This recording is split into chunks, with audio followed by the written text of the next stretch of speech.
பிடிச்சி தடுக்கிறாங்க, அப்புறம் தேய்ச்சிக்கிறாங்க. ஆமாம், கை வச்சு நிறைய ஸ்டூடெண்ட்ஸ் வந்து கையை வச்சு தான் வந்து தடுப்பாங்க. விடாதீங்க. அதுக்கு என்ன பண்ணணும்னா கையை பிடிச்சிட்டு அடிங்க. அப்போ தான் வந்து கையை வச்சு தடுக்க மாட்டாங்க, தேய்க்கவும் மாட்டாங்க. கையை பிடிச்சிட்டு அடிச்சு பாருங்க, வேற லெவலில் இருக்கும். லைக்ஸ் கொடுத்துருங்க, சப்ஸ்கிரைப் பண்ணிகிட்டே பாருங்கம்மா. இந்த கையை இருக்கும்போது தானே வந்து தடுக்க வராங்க ரெண்டு கையும். இந்த கை இருக்கும்போது தான் நம்ம வந்து தேய்ப்பாங்க அடிக்கிற இடத்துல. ஸோ அந்த கையை பிடிச்சிட்டு அடிக்கும்போது பார்த்தீங்க அப்படின்னா தேய்க்கவும் வாய்ப்பு இல்லை.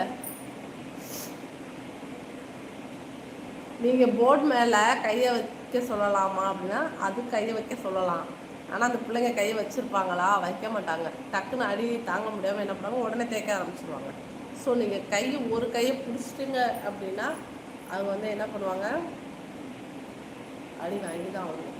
சொல்லுங்கள், ஒரு நான் அடித்தேன்னா 2 அடியோடு விட்டுருவேன். கையை பிடிச்சிங்க அப்படின்னா 10 அடி எடுத்து அப்படி சொல்லுவேன். அப்போ கம்முன்னு விட்டுப்பாங்க.